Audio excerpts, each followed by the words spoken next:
today we talked about two main issues, and that is wolves and fire. The fire issue is something that really has come to the forefront with the Carlton complex fire, and earlier this year I went over to Brewster and did a tour of the fire landscape, and then met with the community and talked to them about what they experienced, what we could do different. And so these bills that we heard today were in response to that fire and what we heard in the community. Very difficult to hear some of those stories and what was lost, and a lot of good ideas came out of that. We're now working to see if we can't construct one piece of legislation that will address some of the concerns and give the local community and the firefighting community the tools that they need to better address fires in the future. And we do believe that we're going to be facing another difficult fire season with the low snowpack. And so that was the gist of the fire hearing and the fire bills we heard. The other issue that we talked about is wolves. And as many people know, we have a recovering wolf population in Washington State, and the Fish and Wildlife Commission has adopted a wolf plan. And generally that was an agreed to plan.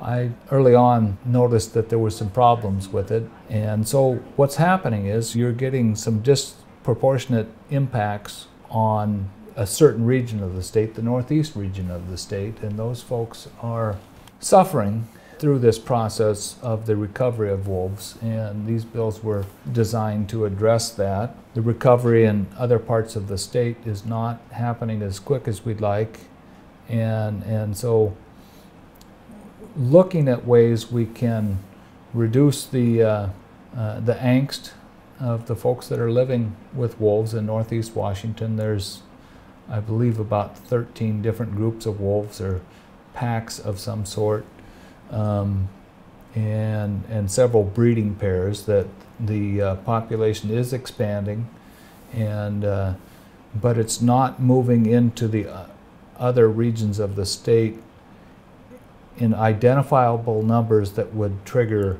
a delisting on the state level. And it's that state delisting that folks are hoping for, and so these bills were designed to address that.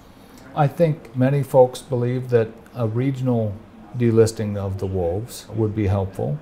Other folks are asking for some tweaks to the wolf recovery plan that was adopted, and I think all of that could play a role in reducing that angst in the communities over there.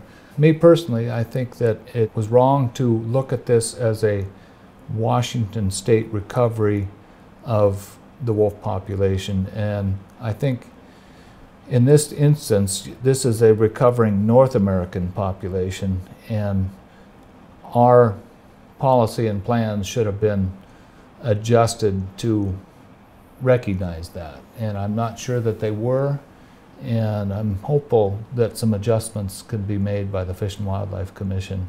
If that takes some kind of message from the legislature, then so be it, but we'll see. It's a very emotional topic, and I understand why. These are communities that are suffering, and I think we've got to find the tools to move this issue forward and allow them some relief, but continue to recover wolves in the state.